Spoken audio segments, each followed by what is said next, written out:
Targeted raids by ICE agents continue to spark outrage and fear throughout Southern California.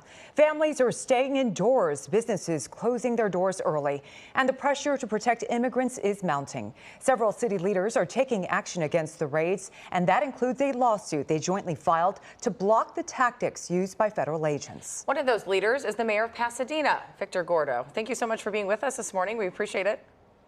Thank you for having me, Rachel and Jamie. Okay, well, Mayor Gordo, the lawsuit challenging the raids that you and others say violate constitutional protections, are you looking at this? Do you think you'll be successful?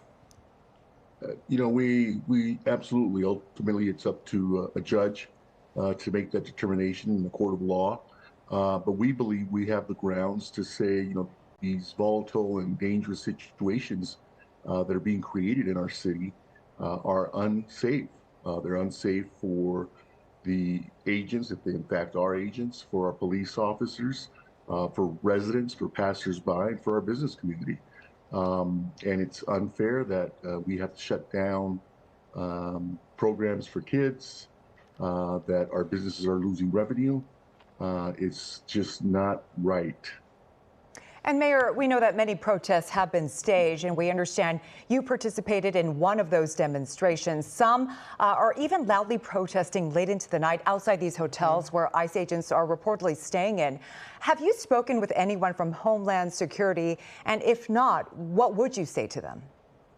Well, regrettably, for the first week and a half or so, our police chief was attempting to communicate with Homeland Security representatives in Los Angeles and in Washington, D.C., and the phone was simply not being answered in Los Angeles or Washington, D.C. And we simply want to know, are these actual federal operations, or do we have an entirely different problem on our hands with vigilantes? And so I personally have not spoken with DHS or their representatives, but I would say to them, this is...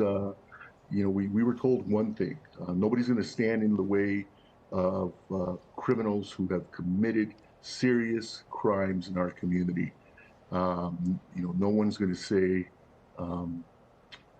do not arrest them, but do so following due process of the Constitution of the United States. Everyone deserves due process. Everyone deserves their day in court and an opportunity to defend themselves.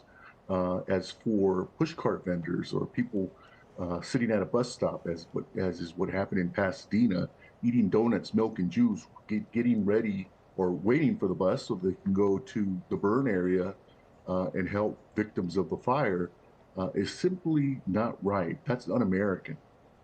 Well, as you talk about, bus stops and workers and those types of things, but you've had to cancel, things like swim lessons, park programs and activities out of an abundance of caution. Is Pasadena, are people still being cautious? Are you still warning people to be cautious?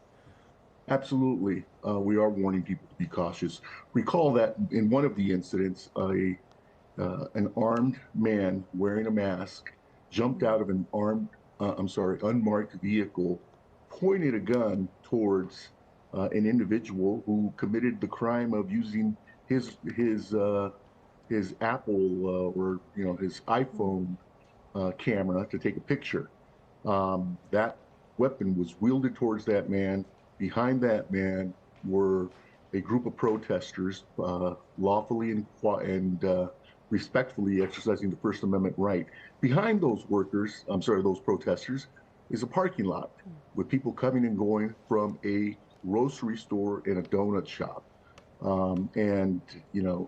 But for the grace of God, that agent didn't trip and unintentionally pull the trigger, or intentionally pull the trigger, missed his target. Now we have an errant bullet going towards a crowd of innocent people, going towards a parking lot with people coming and going from picking up their groceries, or into a donut shop or a grocery store. That's a dangerous and unacceptable situation. It angers me as mayor. It offends me as an attorney who was taught to defend the Constitution of the United States. And as a resident and a father, I live 2 blocks from that grocery store. It really upsets me because it puts my family, my friends, my constituents in danger. So for all those reasons, I would say to DHS, Let's stop this madness. Let's stop the craziness. And Mayor, we know you have a personal story to share. Could you tell us about a keepsake that you keep in your office? That's a reminder of your own family's experience with immigration. You know, I was born in Zacatecas, Mexico. I'm an immigrant. My parents were immigrants. We have the great opportunity in the greatest of the American spirit to come to the United States of America. My father worked as a cook for 50 years at the same Pasadena restaurant. My mother was a seamstress paid by the piece. But we did live under the fear of deportation, intentional or accidental. And so we lived in a garage, and under my parents' bed in that garage was a tin of Folgers coffee. You recall the can, big 3-gallon can of Folgers coffee. In that can were phone lists, cash, copies of birth certificates, identification cards. And I knew from age 5 that if my parents didn't come home, I was to take that coffee can, knock on the neighbor's house, the front house of the garage that we were living in, and ask for help.